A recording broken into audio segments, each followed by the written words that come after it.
How is it that we have more tips and tricks, tools and technology, calendars and checklists than ever before, and yet we still always seem to be behind? How is it that we work longer hours? We're moving faster than we've ever moved in history, and yet we never seem to be caught up?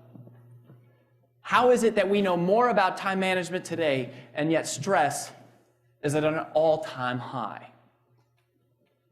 The reason why is because everything you know about time management is wrong.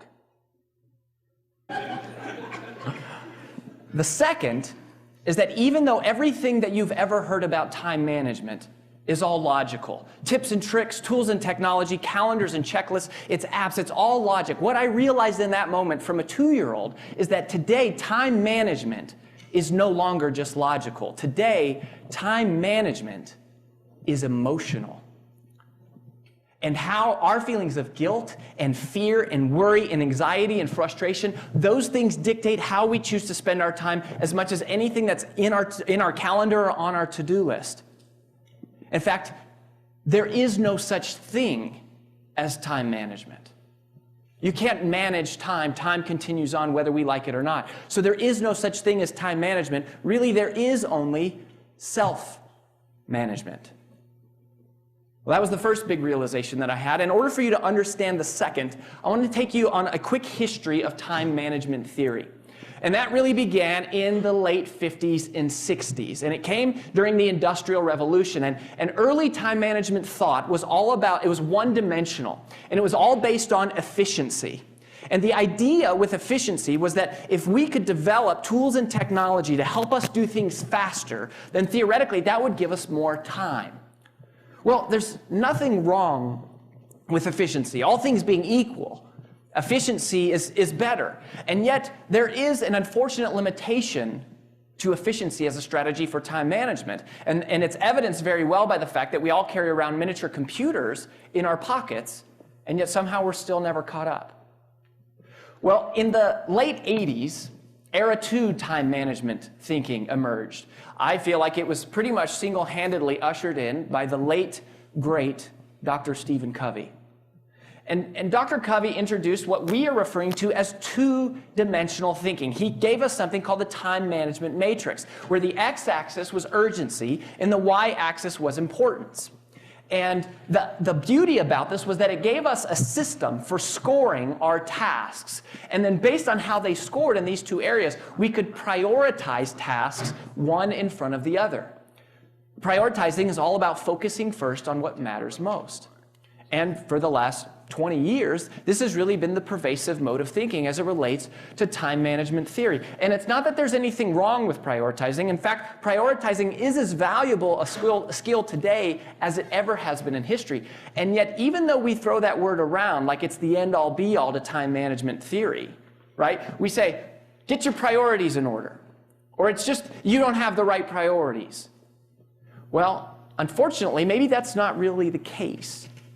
Because there is a massive limitation to prioritizing that nobody ever talks about, and that is this. There's nothing about prioritizing that creates more time.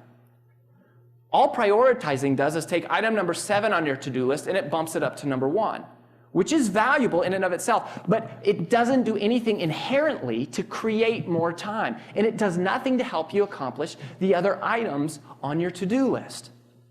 I mean, if you think about efficiency, efficiency is kind of like running on a hamster wheel.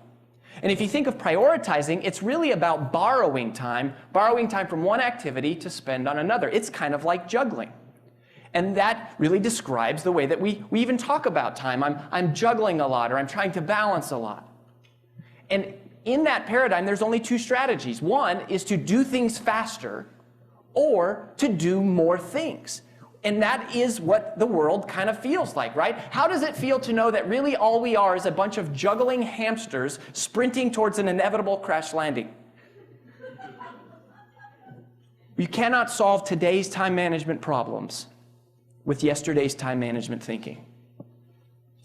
What we've noticed is the emergence of a new type of thinker, somebody that we refer to as a multiplier.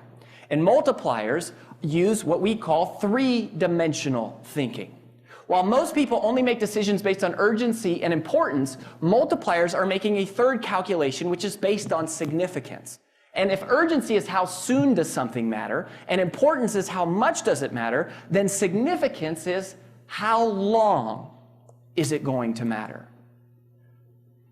It's a completely different paradigm. It's adding on to what is there. It's in with the old, but it's also in with the new. Because most of us, if you think about the modern day to-do list, which is one of the key strategies or tools that we have, we ask ourselves, when we assemble our to-do list, we say, what's the most important thing I can do today? But that is not how multipliers think. Multipliers instead ask the question, what can I do today that would make tomorrow better? What can I do right now that would make the future better? They're making the significance calculation. See, when I say multiply your time, that might sound a little bit superfluous. It might sound like an over-exaggeration, but it really is not. Now, while it is true that we all have the same amount of time inside of one day, 24 hours, 1,440 minutes, 86,400 seconds. And there's nothing that any of us can do to create more time in one day. But that's exactly the problem. That type of thinking is the problem. What we have to do is break out of that paradigm and instead think about tomorrow. And that brings us to the premise for how you multiply time. The way that you multiply time is simple. You multiply your time by giving yourself the emotional permission to spend time on things today that give you more time tomorrow. That's the significance calculation. You multiply time by giving yourself the emotional permission to spend time on things today that create more time tomorrow. The significance calculation changes everything.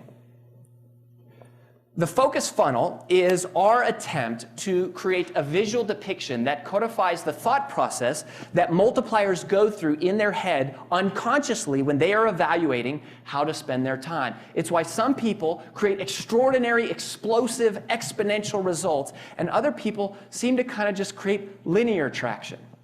And it works like this. If your tasks all come into the top of the funnel, the first question a multiplier asks is, can I eliminate this? Is it even worth doing? It's another example how everything you know about time management is wrong, or at least that it has changed, because most of us use to-do lists, and multipliers realize that next generation time management has much more to do with what you don't do than what you do. Time multipliers realize that perfection is achieved not only when nothing more can be added, but when nothing more can be taken away. It is the permission to ignore. Because anything that we say no to today creates more time for us tomorrow. The challenge emotionally is that we struggle with guilt, and we struggle with wanting to say no, but really feeling like we have to say yes. And so we go through life trying to never say no. And in one of the interviews I conducted with the multiplier, they said something that changed my life. They said, Rory, it's futile to go through life trying to never say no. What you have to realize is that you are always saying no to something. Because anytime you say yes to one thing, you are simultaneously saying no to an infinite number of others. If you can't eliminate the task, the next question is, can I automate the task? Anything that I create a process for today saves me time tomorrow. It's like setting up online bill pay. I never have 2 hours in my day to set up online bill pay. I just don't have time. And if I had 2 hours in my day, I would never use it to set up online bill pay. But a multiplier realizes that if I save 30 minutes a month from paying my bills by setting up online bill pay, then it makes sense to invest those 2 hours, because then after just 4 months' time, I will have broken even on that investment. And every month thereafter, I will get something we call ROTI, return on time invested. Automation is to your time exactly what compounding interest is to your money. Just like compounding interest takes money and it makes money into more money, automation takes time and it makes it into more time. The way that wealthy people think about money is exactly the same way that multipliers think about time, and they give themselves the permission to invest the time and energy to automate the process. If it can't be automated, then the next question is, can it be delegated? Can I teach someone else how to do this? But if you ask the average person, you said, are there things you know you could be delegating to somebody else? We would say yes. But then you say, well, why don't you train someone else to do it? And what most of us would say is we say, well, because they just can't do it as well as I can. And that may be true once, maybe twice, but it is only true absent the significance calculation. Because if you think longer term, you realize they'll be able to master the task just like you were. Significance changes everything. It's how you multiply your time. It's giving yourself the permission of imperfect for a little while, because over time they'll be able to figure it out. Now, if you can't automate or delegate a task, that task drops out the bottom of the funnel, and at that point there's only one remaining question, and that question is, should I do this task now? Must it be done now, or can it wait until later? If the task must be done now, then that's what we call concentrate. It's the permission to protect. All right, the permission to protect. It's all about focus and eliminating distractions. And honestly, there's nothing all that exciting or new there. However, if you ask the question, can this wait until later? And you decide that the answer is yes, then that's not eliminate, automate, or delegate. That is what we call procrastinate on purpose. Procrastinate on purpose. Now, you're not going to procrastinate on it forever. You're going to pop that activity back to the top of the funnel, at which point it will enter into a holding pattern where it will cycle through the focus funnel until inevitably, one day, eventually, one of the other 4 strategies will be executed on whatever that task is. And what you find is that if something can continually wait, often what happens is you eventually develop the courage to do what you should have done in the first place, which was eliminate it. Or you discover a system for how to automate it, or someone rises up to the call of leadership. They rise up to the occasion, and it ends up being delegated. Or it ends up becoming something that is significant enough for you to spend your time on. A lot of people say, well, Rory, wait a minute. In the Take the Stairs book, right? In Take the Stairs, you said procrastination was the killer of all success. You said procrastination was the most expensive invisible cost in business today. You said procrastination is the foundation of all mediocrity. And now you're telling us to procrastinate on purpose? And yes, that is what I said, and it's exactly true how I said it. But there's a major distinction to realize, and that is there's a difference in procrastinating. There's a difference in waiting to do something that we know we should be doing that we don't feel like doing, versus waiting to do something because we're deciding that now is not the right time. Waiting to do something that we know we should do but we don't feel like doing, that's procrastination. That's the killer of all success. But waiting to do something because we're deciding intentionally that now is not the right time, that isn't procrastination. That isn't the killer of success. That's a virtue. And it's an art form that the world really needs, which is patience.